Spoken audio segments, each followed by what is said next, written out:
রেসিপিটাই আমাদের বানিয়ে দেখাবে সৌনক। সো কারণ ও দুর্দান্ত খাবার বানায়, তোমরা মানে এরপরেও আরো নতুন নতুন রেসিপি আসলে দেখতে পাবে।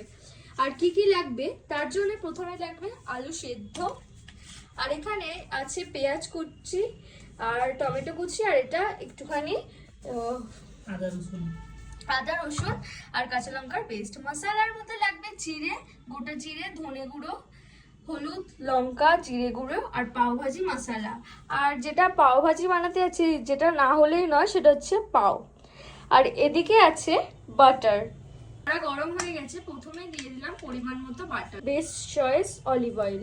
এবার এই জিনিসটিকে গলতে দিতে হবে একটু সময় ধরে। তারপরে দিয়ে দেওয়া হবে পরিমাণ মতো পেঁয়াজ কুচি, যেটা খুব ফাইন চপ করা আছে। তারপরে একটু লাল লাল করে পেঁয়াজটাকে ভেজে দিতে হবে। এরপরে দিয়ে দেব পরিমাণ মতো লবণ। আমরা এখানে ইউজ করছি আমুলের গার্লিক বাটার। এরপরে পেঁয়াজটা হালকা ভাজা হয়ে গেছে, এবার দিয়ে দিচ্ছি টমেটো কুচি। এই জিনিসটাকে ভালো করে নেড়ে নেব। এরপরে দিয়ে দিচ্ছি সেদ্ধ আলুগুলো। আলুগুলো করে দেওয়ার পরে একটুখানি তোমরা স্ম্যাশ করে নেবে। এখানে আমরা সুন্দর করে আলুগুলো স্ম্যাশ করে নিয়েছি। এরপরে দিয়ে দেবো এক এক করে মশলা।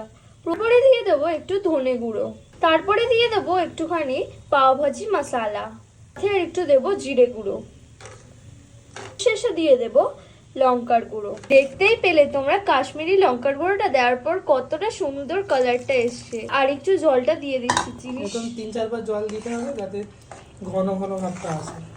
আমাদের ভাজিটা শেষের মুখে।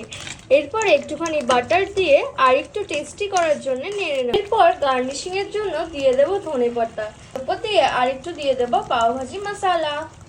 এই জিনিসটা দিয়ে দেওয়ার পর কিন্তু আর নাড়া যাবে না। ঢাকনাটা খুলে নেব।